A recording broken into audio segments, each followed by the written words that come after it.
फिर उन्होंने नीले, बैंगनी और लाल रंग के काढ़े हुए कपड़े पवित्र स्थान की सेवकाई के लिए और हारून के लिए भी पवित्र वस्त्र बनाए, जिस प्रकार यहोवा ने मूसा को आज्ञा दी थी। और उसने एपोद को सोने और नीले, बैंगनी और लाल रंग के कपड़े का और सूक्ष्म बटी हुई सनी के कपड़े का बनाया। और उन्होंने सोना पीट पीट कर उसके पत्तर बनाए, फिर पत्तरों को काट काट कर तार बनाए और तारों को नीले, बैंगनी और लाल रंग के कपड़े में और सूक्ष्म सनी के कपड़े में कढ़ाई की बनावट से मिला दिया। एपोद के जोड़ने को उन्होंने उसके कंधों पर के बंधन बनाए, वह तो अपने दोनों सिरों से जोड़ा गया। और उसके कसने के लिए जो काढ़ा हुआ पटुका उस पर बना, वह उसके साथ बिना जोड़ का और उसी की बनावट के अनुसार, अर्थात सोने और नीले, बैंगनी और लाल रंग के कपड़े का और सूक्ष्म बटी हुई सनी के कपड़े का बना, जिस प्रकार यहोवा ने मूसा को आज्ञा दी थी। और उन्होंने सुलेमानी मणि काटकर उनमें इस्राएल के पुत्रों के नाम जैसा छापा खोदा जाता है वैसे ही खोदे और सोने के खानों में जड़ दिए। और उसने उनको एपोद के कंधे के बंधनों पर लगाया, जिससे इस्राएलियों के लिए स्मरण कराने वाले मणि ठहरे, जिस प्रकार यहोवा ने मूसा को आज्ञा दी थी। और उसने चपरास को एपोद की नाई सोने की और नीले, बैंगनी और लाल रंग के कपड़े की और सूक्ष्म बटी हुई सनी के कपड़े में बेल बूटे का काम किया हुआ बनाया। चपरास तो चौकोर बनी और उन्होंने उसको दोहरा बनाया और वह दोहरा होकर एक बित्ता लंबा और एक बित्ता चौड़ा बना। और उन्होंने उसमें 4 पांति मणि जड़े। पहली पांति में तो माणिक्य, पद्मराग और लालड़ी जड़े गए, और दूसरी पांति में मरकत, नीलमणि और हीरा, और तीसरी पांति में लशम, सूर्यकांत और नीलम, और चौथी पांति में फीरोजा, सुलेमानी मणि और यशब जड़े। ये सब अलग अलग सोने के खानों में जड़े गए। और ये मणि इस्राएल के पुत्रों के नाम की गिनती के अनुसार 12 थे। 12 गोत्रों में से एक एक का नाम जैसा छापा खोदा जाता है वैसा ही खोदा गया। और उन्होंने चपरास पर डोरियों की नाई गूंथते हुए चोखे सोने की जंजीर बनाकर लगाई। फिर उन्होंने सोने के 2 खाने और सोने की 2 कड़ियां बनाकर दोनों कड़ियों को चपरास के दोनों सिरों पर लगाया। तब उन्होंने सोने की दोनों गूंथी हुई जंजीरों को चपरास के सिरों पर की दोनों कड़ियों में लगाया, और गूंथी हुई दोनों जंजीरों के दोनों बाकी सिरों उन्होंने दोनों खानों में जड़ के एपोद के सामने दोनों कंधों के बंधनों पर लगाया।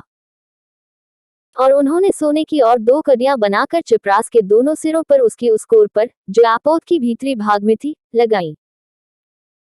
और उन्होंने सोने की 2 और कड़ियां भी बनाकर एपोद के दोनों कंधों के बंधनों पर नीचे से उसके सामने और जोड़ के पास एपोद के काढ़े हुए पटुके के ऊपर लगाई। तब उन्होंने चपरास को उसकी कड़ियों के द्वारा एपोद की कड़ियों में नीले फीते से ऐसा बांधा कि वह एपोद के काढ़े हुए पटुके के ऊपर रहे और चपरास एपोद से अलग न होने पाए, जैसे यहोवा ने मूसा को आज्ञा दी थी। फिर एपोद का बागा संपूर्ण नीले रंग का बनाया गया, और उसकी बनावट ऐसी हुई कि उसके बीच बख्तर के छेद के समान एक छेद बना और छेद के चारों ओर एक कोर बनी कि वह फटने न पाए। और उन्होंने उसके नीचे वाले घेरे में नीले, बैंगनी और लाल रंग के कपड़े के अनार बनाए। और उन्होंने चोखे सोने की घंटियां भी बनाकर बागे के नीचे वाले घेरे के चारों ओर अनारों के बीचों बीच लगाई। अर्थात बागे के नीचे वाले घेरे की चारों ओर एक सोने की घंटी और एक अनार लगाया गया कि उन्हें पहने हुए सेवा टहल करें, जैसे यहोवा ने मूसा को आज्ञा दी थी। फिर उन्होंने हारून और उसके पुत्रों के लिए बुनी हुई सूक्ष्म सनी के कपड़े के अंगरखे और सूक्ष्म सनी के कपड़े की पगड़ी और सूक्ष्म सनी के कपड़े की सुंदर टोपियां और सूक्ष्म बटी हुई सनी के कपड़े की जांघिया और सूक्ष्म बटी हुई सनी के कपड़े की और नीले, बैंगनी और लाल रंग की कारचोबी काम की हुई पगड़ी, इन सबों को जिस तरह यहोवा ने मूसा को आज्ञा दी थी वैसा ही बनाया। फिर उन्होंने पवित्र मुकुट की पटरी चोखे सोने की बनाई, और जैसे छापे में वैसे ही उसमें ये अक्षर खोदे गए, अर्थात यहोवा के लिए पवित्र। और उन्होंने उसमें नीला फीता लगाया, जिससे वह ऊपर पगड़ी पर रहे, जिस तरह यहोवा ने मूसा को आज्ञा दी थी।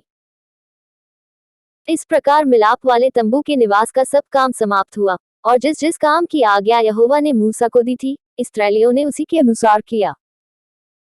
तब वे निवास को मूसा के पास ले आए, अर्थात घुंडियां, तख्ते, बेड़े, खंभे, कुसिरियां आदि सारे सामान समेत तंबू, और लाल रंग से रंगी हुई मेढ़ों की खौलों का ओढ़ना और सुएसों की खौलों का ओढ़ना और बीच का पर्दा,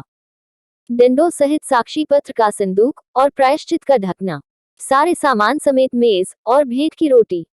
सारे सामान सहित दीवट और उसकी सजावट के दीपक और उजियाला देने के लिए तेल, सोने की वेदी और अभिषेक का तेल और सुगंधित धूप और तंबू के द्वार का पर्दा,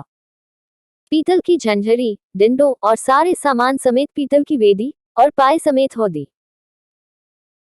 खंभों और कुसरियों समेत आंगन के पर्दे और आंगन के द्वार का पर्दा और डोरियां और खूंटे और मिलाप वाले तंबू के निवास की सेवकाई का सारा सामान,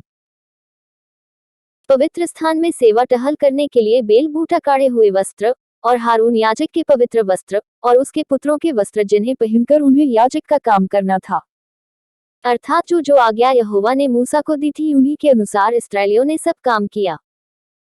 तब मूसा ने सारे काम का निरीक्षण करके देखा कि उन्होंने यहोवा की आज्ञा के अनुसार सब कुछ किया है, और मूसा ने उनको आशीर्वाद दिया।